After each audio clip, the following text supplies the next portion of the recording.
ৰাজ্যৰ সাংস্কৃতিক জগতৰ বাবে অপূৰণীয় ক্ষতি। শ্ৰীমন্ত শংকৰদেৱ থিয়েটাৰৰ প্ৰতিষ্ঠাপক প্ৰযোজক বিশ্ব শইকীয়াৰ দেহাৱসান।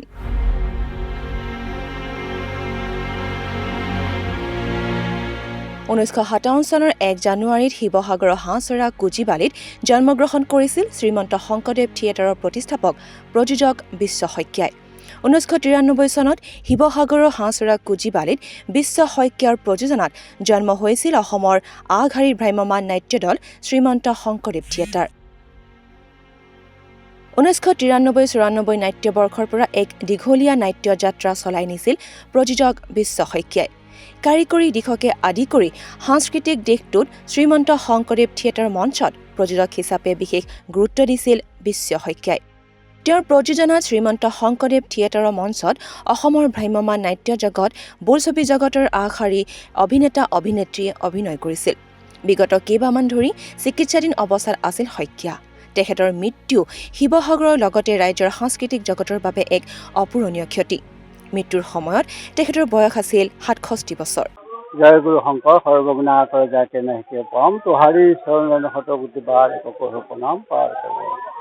আজি বিশ্ব শইকীয়াৰ দেহাৱসানৰ প্ৰাগমুহূৰ্তত আমি তেখেতৰ গৃহত উপস্থিত হৈছোহি। আজি বিশ্ব শইকীয়া মহাপ্ৰয়াণৰ সময়ত আমাৰ মনলৈ বহুত দুখ আহিছে, যিহেতু বিশ্ব শইকীয়া বুলি ক'লে আমি জানো যে এজন সংস্কৃতি প্ৰেমী লোক। তেওঁ যিটো দেশক, জাতিক তথা মানুহক ভাল পোৱাৰ যিটো তেওঁ চেতনা আছিল, সেইটো তেওঁ কৰ্মৰাজিৰ যোগেদি প্ৰকাশ কৰিছিল। বিশেষকৈ ব্যক্তিগত জীৱনৰ, সামাজিক জীৱনৰ পৰা তেওঁ আঁতৰি গৈ জাতিটোৰ কাৰণে তথা সমাজৰ কাৰণে তথা মানৱ জীৱনৰ কল্যাণৰ কাৰণে তেওঁ সংস্কৃতিৰ মাধ্যমেৰে মানুহৰ অনুভূতিবোৰ জগাই তুলি মানৱীয় ভাৱটো প্ৰকাশ কৰি দেশত তথা সমাজত শান্তি প্ৰতিষ্ঠাৰ কাৰণে যিটো ভাৱনা উদ্ভৱ হ'ল, আমি তেখেতক শ্ৰদ্ধা জনাইছোঁ। প্ৰায় আধা ঘণ্টামানৰ আগতে খবৰটো পাই মৰ্মাহত হৈছোঁ। আমাৰ হাঁহচৰা অঞ্চলৰ বিশ্ব শইকীয়াদেৱ পৰলোকপ্ৰাপ্তি ঘটে।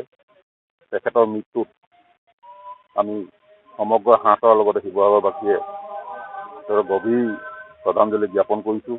তেখেতৰ মৃত্যুৱে আমাৰ অঞ্চলটো, শিৱসাগৰ জিলাখনৰ লগতে সমগ্ৰ অসমত এটা বৃহৎ ক্ষতি হৈছে বুলি ভাবোঁ।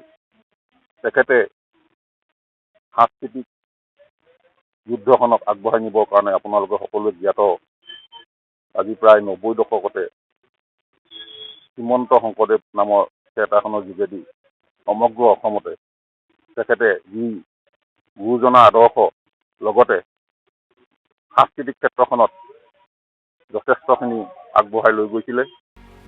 শিৱসাগৰৰ পৰা ফাৰহান লস্কৰৰ ৰিপৰ্ট, দি নৰ্থ ইষ্ট।